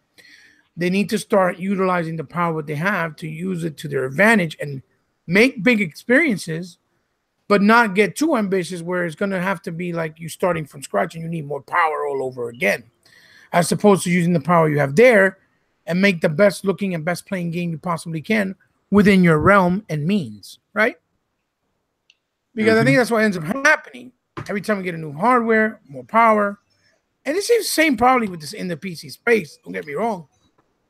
And that's why it can get very pricey. That the more power you give these developers, the more they want to do. Instead of saying, okay, well, instead of doing more by going bigger, why don't we do more by going more hardcore, more detailed, adding more polish? You see what I'm trying to say? Yeah. As opposed to making a bigger game, add more detail to the game, add better frame rates, give better gameplay, more gameplay mechanics, more cinematic moments with gameplay.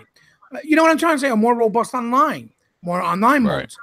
I think that's the best way to actually approach gaming right now, to deliver a 100% experience, not only gameplay-wise, not only online-wise, but also graphically. So everybody's happy because you have your graphic horrors, you got multiplayer horrors. Me, I'm a graphic horror and a gameplay horror. I'll be honest. But if a game has great gameplay, I'm not gonna be like, oh, I'm not playing that, because it's just foolish. A good game is a good game. I can play something like Double Dragon and Shinobi, which is older than us, for days upon end and have a good time because they just were good games. You see what I'm saying? But if you gave me a game that looks like Battlefield, just like Shermanator said, I don't even think I could go and be going bankrupt. I'm like, oh, I'm pre-ordering it. Like, dude, you got no money left. I'm pre-ordering it. You see what I'm trying to say? Like, I got give up. There was a game on the 360 called Prototype. Yes. Right? Yes. You looked at that game and you thought, that's a bit dated, isn't it? Right. Yes. And Activision published it, by the way. Do you know what? They did. Yeah. I was reading up about that game, and even in like the review, they were like saying, despite the looks of the game, it's actually a really fun game to play, right? That's right. And that's what got me to buy the game. Right. And when I played it, I played the shit out of it. Right. No lie. Yeah. No. Absolutely. I think we all been. Prototype was excellent. Prototype was excellent. It was a good game. It's hard to believe. I forgot that Activision actually published that. It's hard to believe looking back on it. As far as the Activision of today, it's hard to imagine them today putting out a game like that. Well, Activision in the 360 era, Sherman, they were taking chances. They were bringing out new stuff all the time. It's kind of gone, towards the end of the generation, last generation, till now, that they've just gotten kind of like, no, we're going to just support and bring whatever makes us money, and that's it, which is understandable, but you got to keep doing things to keep things fresh, to give your company, that identity. Because that's one thing I can say about Ubisoft, although a lot of their games may not appeal to me because they concentrate too much on open world, in my opinion. But they tried different things, Child of Light, they had things like Vagrant Heart, a phenomenal little 2D side scroller based on real World War I or World War II events, and it was phenomenal. Oh, right. Yeah, that was a good game. Yes, yeah, excellent game, excellent. You know, and they also helped Way Out. Yes, A Way Out is phenomenal. Beat that with my son as well. Another fantastic game. You know, so again, it's like I said, that at least that's what I like about Ubisoft. They tried different things. You know, Watch Dogs. They tried something new. You know, with the Assassin's Creed, they always try to bring new timeline. You know, to keep it kind of fresh or whatever, as opposed to keeping it just in the era of it was supposed to be what were they called, the Altaires, right? The religious. Yeah. Oh my God, I forgot what they're called. You know what I mean? But I'm sorry, forgive me for that. But okay, to get to the point, if you guys heard Dean's excitement, is exactly what I was talking about. Dean is excited because Dean sees that Battlefield is still evolving. They're trying to deliver better and grandiose experience year after year, or maybe year after other year, because remember they had a little hiatus when they made Hardline, which I also enjoyed, to be honest with you, because it felt like a cop drama. Or the Star Wars Battlefront games. Yeah, the Battlefront games, exactly. So somebody like Dean, which shows you guys perfectly, him being a multiplayer enthusiast, me being a single player, maybe more enthusiast, shows that our point that we can enjoy stuff and respect stuff because we're being respected as consumers. You see what I'm saying? First and foremost, because we're the ones that support the hobby. We're not the ones that are lucky enough to get review copies for free every single time. So like Chris. some do, right, what would you pay me up for? So that's a proof. That's a proof within itself. What I was trying to convey in the conversation earlier, that Battlefield at this point, it looks like if it keeps going the direction it's going, because they keep the excitement there, not only visually, but what they're trying to do with their franchise, that people are going to still hang on to it, and more people are going to catch interest and come to see, hey, what's that all about? Because it looks enticing. Dude, listen, perfect example. That multiplayer graphically destroys Call of Duty. Any of their campaign. When you know campaign are supposed to look better than the multiplayer. And that is a multiplayer component they showed. That wasn't even from the campaign. So if the multiplayer could look better than a campaign when you know that's not supposed to be the case, because the campaign solely concentrates on the campaign and the single player experience, which is a lot easier to do better graphics and things of that nature. That tells you a whole lot about what we've been talking about since the beginning of the topic and the podcast, that they have not evolved their engine, not even for the sake of giving their fans something new. Just to say, hey, thank you for your support. We're building something fresh and new from the ground up because we love you guys respecting and loving our property, Right. So, I'm glad because at least, that somebody like Dean, right? Because he's multiplayer, and I'll keep referring to him because he likes more multiplayer. He's been openly saying that even Dean can have the intelligence, right, to see that he's being respected more on one end than the other, because that means he's not going to be part of the problem if by supporting something that really doesn't show that respect, which keeps us in the safe zone. But the minute that we're out of that safe zone, where they don't respect one side but respect the other, or forget about all the other sides altogether and just respect one side, I think gaming could be in jeopardy, to be honest with you. We could actually go into another crash like we did with Atari in the 80s, to be honest with you. How dare you? Do not speak such sacrilege. I think the game looks absolutely incredible. It looks beautiful. I'm very excited. I want to see it. Now I want to see the campaign, because I know if that looks like that in the multiplayer, the campaign is going to be jaw-dropping, just like it did last year and the year before that. Yeah. Let's be honest, all the way from Battlefield 3 on 360. Battlefield 3 on 360 was phenomenal. It was incredible. Yes, I was like, holy Christ, what is this? Yeah. It looked like we were playing PC quality games at that point in high ultra, even though even on high ultra settings, even though the frame rate wasn't up to par, but it almost felt that way because visually it was so appealing. Right. At that time, you know, and the 360 was a 10-year-old, almost 9-year-old console, you know, of hardware. It was already dated, and they still managed to squeeze out that much out of it. That's crazy. Look at Halo 4. Halo 4 looked incredible. Gears of War Judgment looked insane. Like, you know, and it's true because there's a good point that Sherman also mentioned earlier. Imagine if that was Microsoft doing that shit, that they only left Halo in the Halo 3 engine, and all this time it still looks like Halo 3. Forget it. They'd have been crucified. But, Yep. you know, point take it, you know, and we digress.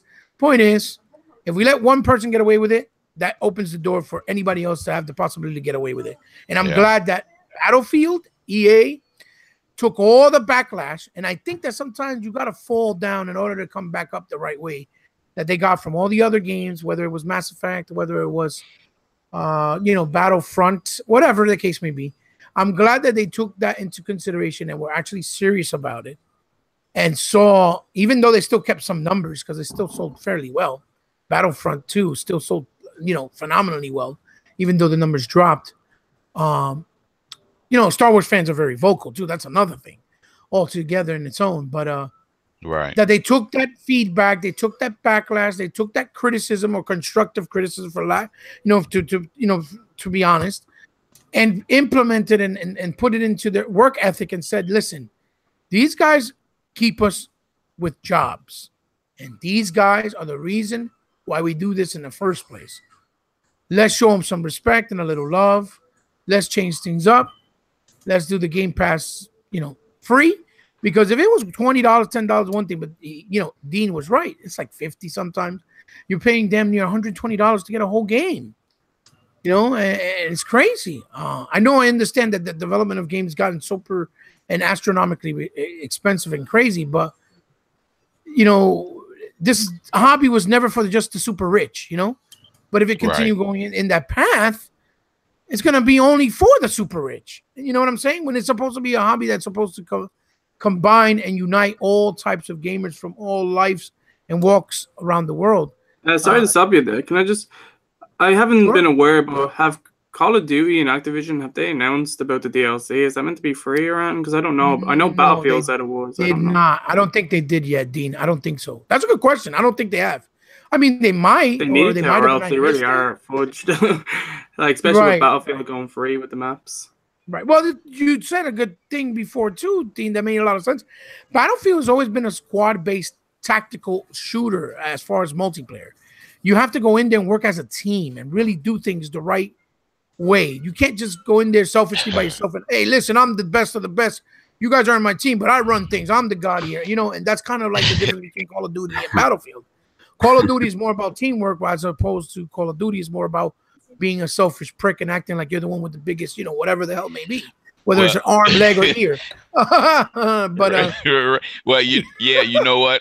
I saw somebody on Project Xbox this week mention that very subject, where they were saying, like, you know, when you're playing Battlefield, when you're online playing Battlefield, you can always tell the member of your squad that plays more Call of Duty than Battlefield, because they're the one person in your squad that never works as a team. Right.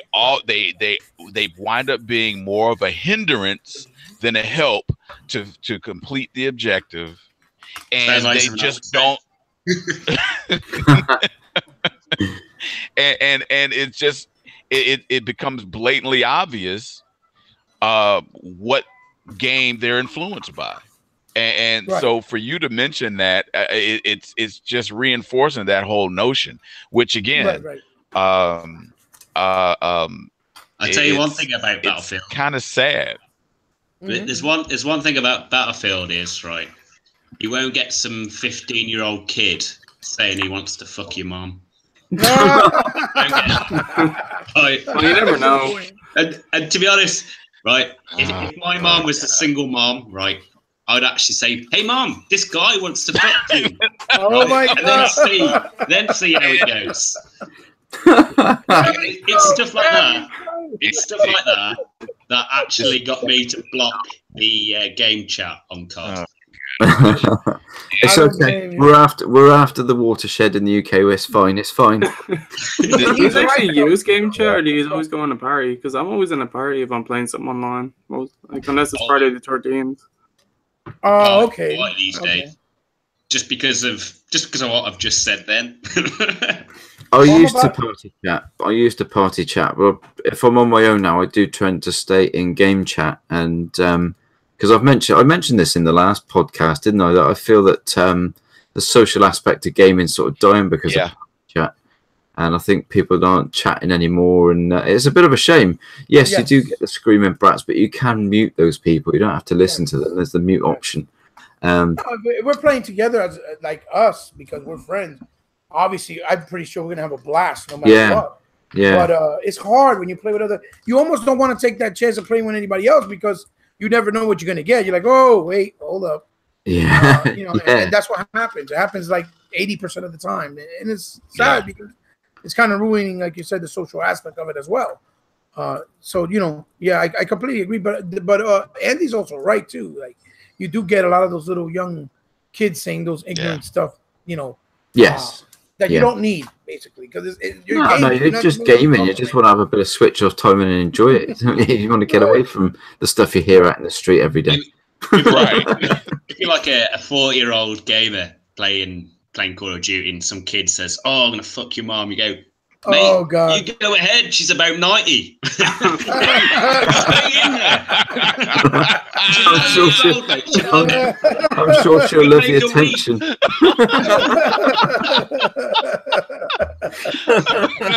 Oh no! Andy's turning into next gen. Oh boy! Oh my God!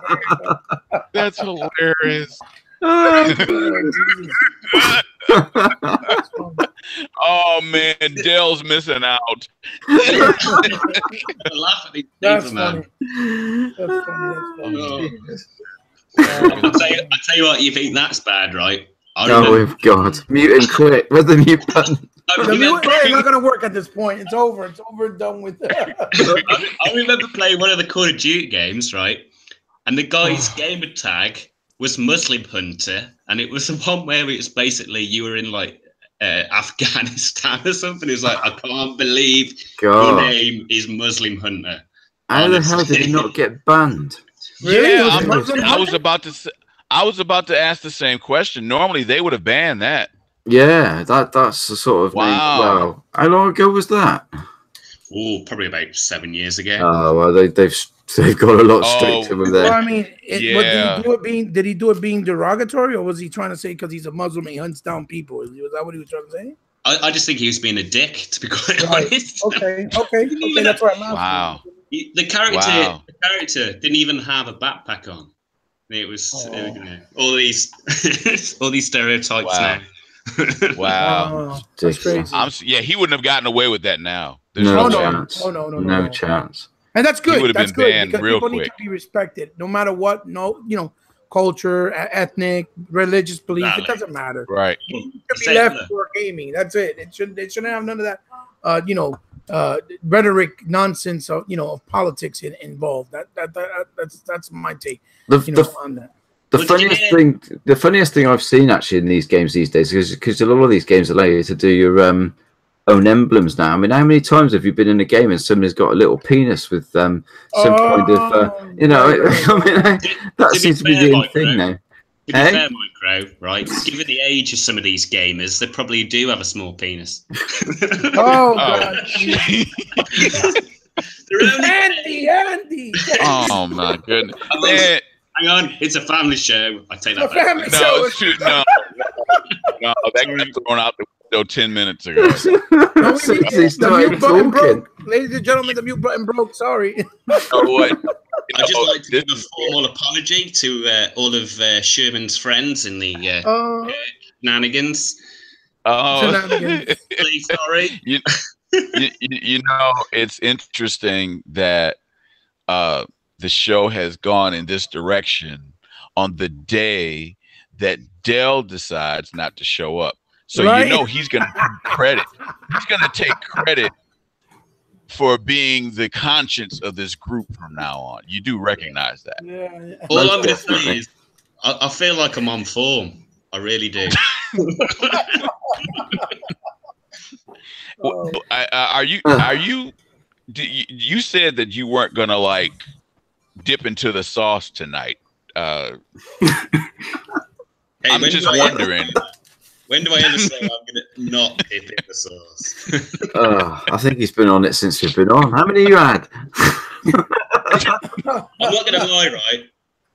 Whoever did this batch did a great batch. Oh wow, 500 mils. Oh my goodness! it's so silly. Dear me. Anyway, guys. We're coming up to the 2-hour mark. Believe it or not. Oh man! And Cool. none of the other subjects have been touched again. We're going to have to bang them on into the next show. We do literally cover 2 subjects per podcast. You know what I mean? That's hilarious. We're That's very hilarious. vocal. We're a very vocal bunch, so it's hard to get to. It's great though because it makes it so easy for me because I've got like 4 topics for the last podcast still to put in. So they just carry over. I know. They just roll them. That won't be the case. Of a printer going. We're gonna have to do an ultra podcast. We're just gonna have to do a special ultra podcast that's 4 hours long, so we can hit all the topics. Yeah, we're gonna have to do an extended show. But no, it was fantastic. So yeah, I mean, we've come to the end of another show. Just go through a few things again, and then we'll all say our goodbyes. And that's been a great show again. It's been an absolute pleasure having you on, Dean. Absolute star. No, it's been amazing. I've had a great time. It's great getting to know you all a little bit.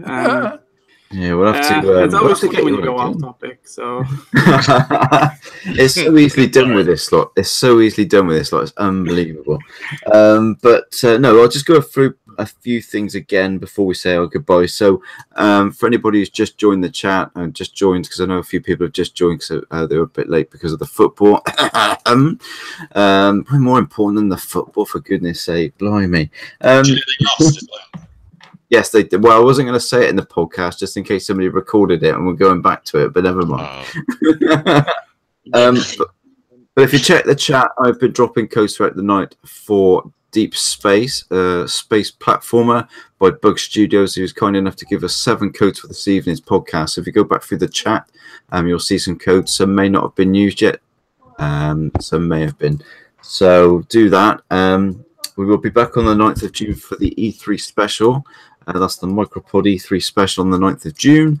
And as I already got excited about earlier on today, the 23rd of June is penciled in at that date at the moment, but it may change. But at the moment, it's the 23rd of June is the MicroOdd special with the Oddworld inhabitants joining the podcast to discuss Oddworld and all things Abe involved, and hopefully a bit of news on Soulstorm coming, and I will be again giving them a prod with a big stick to get Stranger's Wrath and Munch's Odyssey on the back compatibility, because I'm still playing those games. I absolutely love those games, and I want them on back compat or remastered, one or the other. I don't care.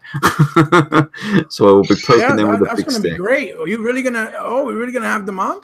Yes, they are. They are going to be joining us. Absolutely fantastic. That's fantastic. It won't be Lorne, unfortunately. He's hard at work with Soulstorm, but another member of the team, at least one member of the team, will be joining us for that night. So it will be a MicroOdd special. Play with words there. Just play this to him. Hang on. Oh, here he goes again.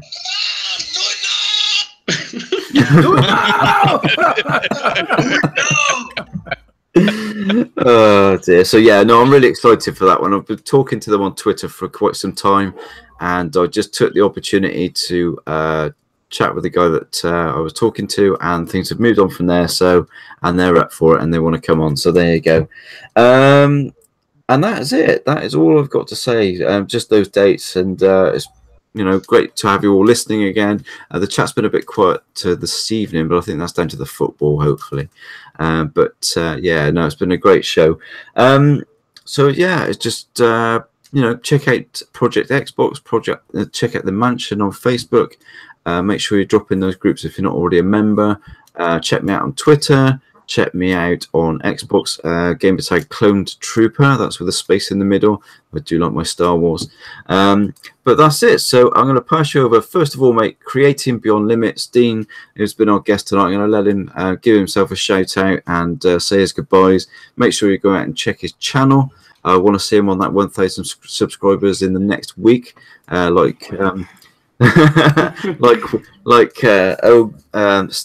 It's Mel has hoped for. So make sure you go and check out the podcast as well.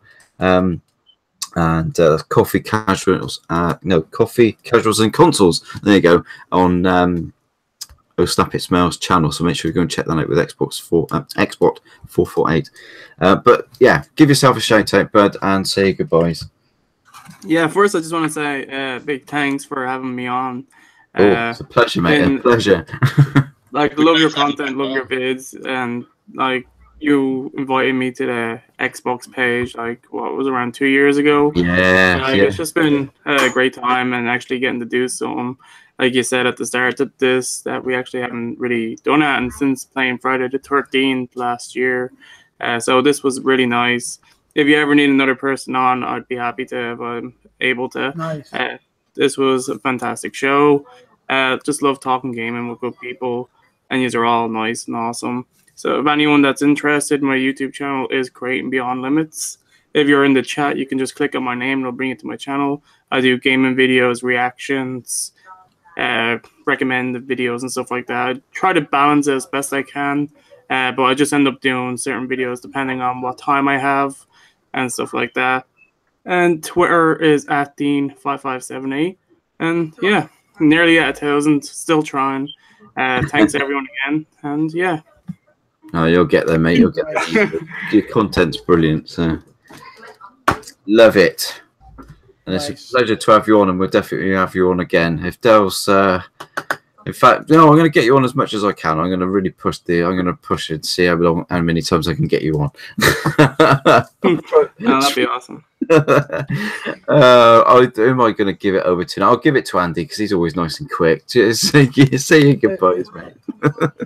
Goodbye. See, there you go. Done. Well, yeah.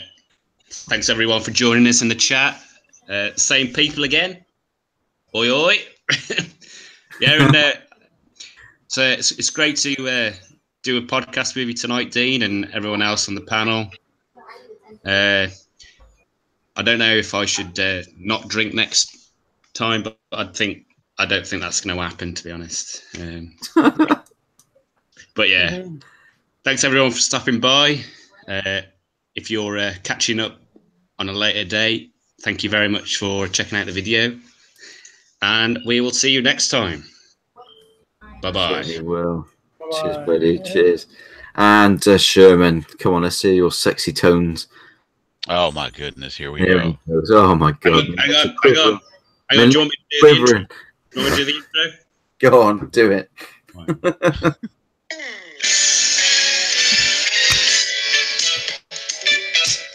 Well, that's another show for another time. Why'd you stop the music? I was just getting It might just might cancel you out. Enjoy the music, yeah. It might cancel you out. Okay, I got you. All that jazz. I got you. Well, we've come to the end of another podcast, and as always, we've had a great time. We really appreciate Dean showing up and spending his Saturday with us. Dean, you could have been doing any number of things, but you decided to hang out with us, and we greatly appreciate it. And I hope you come on back and hang out with us again. Yeah, no problem. Anytime, just let me know. Yeah, for sure. We'll definitely do that. Again, we want to give a quick shout out to everybody at the mansion, everybody at Project Xbox, everybody at Roscoe's Video, all of our regular listeners who tune in live and who tune in after the show is over through the miracle of recorded internet. Technology is such a beautiful thing. And you know what? Real quick, and we didn't get a chance to talk about this, but I'm just going to drop this on you. Excuse me. I'm just going to drop this out here really, really fast. Congratulations to Undead Labs. State of Decay hit 1 million. Hit 1 million in 2 days. I don't know if you guys heard about that. But State of Decay, 1 million players in 2 days' time. So it's probably past 2 million right about now. So to all the haters, so I'll just leave that alone right there. But yeah, we really appreciate everybody tuning in, and look forward to seeing everybody on the next show. You can find me on Xbox Live. My gamer tag is TechnoFunk, TechnoFungk.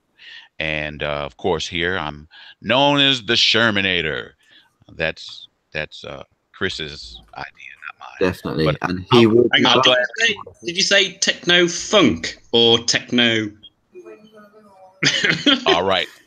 We had this discussion last time. So, no, it's funk, but with a G and a K. So it's Techno Funk. Funk. There you go. Just if you want to pronounce it the way it's spelled, it's funk. Funk. You have to excuse him. He's got beer ears tonight. That's the trouble. Yeah. I'm just saying. No, I leave that. Look, I don't want to infringe on your territory. I would never do that. Well, it's an absolute pleasure to have you on, as always, Sherman, and give your family our best as well. Your good lady and all your friends that listening as well. Big shout out to all of them. I will definitely do that. Thank you, sir. I'm sure you do. And to Hebot, and I know you've got a big weekend this weekend. Congratulations to your daughter on her graduation. Make sure you give her our love, and congratulations on that one. Thank you so much. Yeah, I mean, it's. Let me tell you, the journey started when I was about 19. I didn't know what type of parent I would end up being, if I would be a successful one or one that just failed completely. So far, it seems like I haven't failed. That obviously thanks to my illustrious and wonderful partner, my lovely wife, and a good family also, to a certain extent, obviously, but nonetheless good enough to help me to this point. Big. It's you kind of don't believe it, but it is what it is. And she's the first one out of 8. I have 4 more now, or 3 more. Really? When did you find time for gaming? 8. Right after, instead of having a cigarette, I played.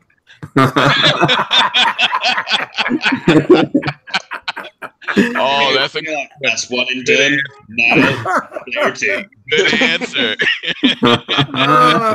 Who needs cigarettes when you have gaming? Oh, good answer. So again, guys, look, I thought I probably wouldn't be able to stay long enough. I'm glad I did. It's great. I'm glad you did as well, mate. Yeah, because my wifey was trying to finish up some things, so I have to go take my daughter to get a little something, which obviously she's earned it. So we're gonna go that way now. It was great to be here again with you guys, like always. It's always fun because you guys are friends, your family. So we don't get to do it much. So when we do, it's always much appreciated, and it's always impactful, and it always brings a sense of peace, with all the problems you got to deal with on a daily basis. Yeah. Isn't it? So next time you're on, you're going to be Hebot, the world's most poorest gamer, aren't you? With all these celebrations. No, the only one is going to graduate this year. It's good. Oh, it's kind of fitting. So it's pretty cool. That's funny. I'm so nice to see someone new, a new face, a new perspective, a new voice. And thanks. You're very welcome. Thank you for joining us. I hope I didn't make you feel obnoxious like I do a lot of people. But I can promise you I'm a good guy. I'm not really a bad person. I have a good fight in me, but it's all in good spirits and good health, and for and good passion. I'm very passionate about gaming. I'm a passionate guy. Right? That's right. 1978. Fuck the Oscars. Yeah, right. Yeah. Since 1979. So it's been quite some time. I've been doing this for quite some time, and it still doesn't get old. It's always fun to meet new people that have new thoughts and ideas. It's always good, man. That's what makes this YouTube thing pretty special right now, as far as the community goes. If it's done right, obviously, because you also got people that's like, whoa, really? But it is what it is. So yeah, you guys can find me on YouTube, eBot, with a capital H and a capital B, everything else lowercase and a space between the E and the B. On Twitter, I'm eBot Powerful Gamer. Obviously, on my Facebook, if you follow my Facebook group, I'm part of the intromediagaming.com. Wonderful group with Mr. 100 and Miss De Leon and all the great guys over there. Wonderful people at Project Xbox, which are obviously in my presence right now, which I'm so graciously lucky to be part of. And my family over there at the mansion, the DX mansion, with Dorian and Sean Murray and Sean Raleigh and them great guys. Andre Federico, great guys that maybe not so necessarily are an impactful part on YouTube, but believe me, behind the closed doors in these social media outlets, they're very vocal and very passionate and support a lot of us. They support a lot. That's right. Yeah, for sure. In every way. So I tell you what, another person who I think deserves a shout out is Kelvin Brannon. Oh, yes. Brannon. Yes. Yeah. Oh, yeah. Kelvin Brannon. I don't know how he gets the time to support everybody. Kelvin Brannon, I don't know how he does it. He supports everybody, and I mean everybody. If you go to a comment or YouTube video or a post, more than likely you'll see Kelvin Brannon there. He'll be there saying something, commenting about something. I strongly believe that we need to see him or hear him at least. Yeah, I do too. I do too. That'd be great. That'd be a really nice thing. I've got a sneaking suspicion that Kelvin Brannon is his secret identity is some big time gaming executive, because he's like everywhere. And the knowledge that he drops usually ahead of time. And is usually accurate. I mean, seriously, he's just amazing to me. I mean, he is an amazing guy. Very impressive. So and huge shout out. And he supports everybody, like everybody. I brought him on board with the Xbox page that I run as an editor, and he does a lot of posts on there. He's a fantastic guy, and he's always getting great news and stuff out there. So he definitely deserves a shout out for sure. That's a good. Oh, for sure. Good point, Andy. Very good point, because he definitely deserves a big shout out. Long overdue, and we need to have him on the podcast if he's got the courage. Maybe. I need to contact him again. I think I did contact him last year about possibly appearing, but I'll try and get a hold of him again and see what I can do. It would be nice to see if we could get him on. Yeah, definitely. So that's pretty much it. You can find me in those places, and then I said Facebook, I said YouTube, I said Twitter. Yeah, that's it. Again, it's been an absolute pleasure, guys. It's been an absolute pleasure. Doing this podcast is a pleasure, and I love doing it with you guys every week and or every fortnight, and having people like Dean on as well. It's always a pleasure. Insomnia Tech will be appearing as and when he can, and unfortunately with his father's illness, it makes it difficult. But he will be appearing again. He's not left. Oh, I hope everything's okay with him. As long as he's okay, that's what matters. We can wait for him. Yeah, definitely. I mean, he's a great guy to have on the podcast. He's always very interesting to speak to and to listen to, and we want to continue having him on. So he will be back. But that's it, guys. So thank you to everybody in the chat. Thank you for everybody that's watching live. Same thing like Dean. I hope you're not shy. You want to come back again and hang out with a bunch of old losers like us. Hey. I'm only 31. No, I know, but that's the stereotype, because we're the root gamers. Remember, we're the stereotype. God knows what the combined age of everybody on this podcast is. I don't want to know. That's funny. Oh dear, but no, it's an absolute pleasure, and you know, thank you to everybody in the chat as well for taking part and watching and interacting as always. All the usual suspects are in there: DJ Singh, Dean, some weirdo called Beardy Matt, Mr. Keema. That guy is a legend. Creating Beyond Limits. Dean, you've been doing a great job in the chat tonight, mate. We do appreciate the fact that you've been doing that as well in the chat with the guys watching. That's really appreciated. I'm amazed at how well my spelling is, given given my drinking at the same time. That's right. Dear me. Sultan's Gamer was in the chat again as well. It was great to see you back, mate, if you're still there. No, it's just awesome. It's always the same guys supporting and listening to us jabbering on, so we do appreciate it. And that's it. And even the Welsh Gamer was there at the start as well. He's told me to advertise the Dragon X podcast is coming back soon as well, so hopefully we'll be doing one of them soon, because it's been some time since I've done setting with the Welsh Gamer and E-Rock, so hopefully we'll be coming back and doing one of them again soon as well. Hopefully I can do what he does on our podcast and gate crash his. Yeah, gate crash that one. Yeah, he likes it.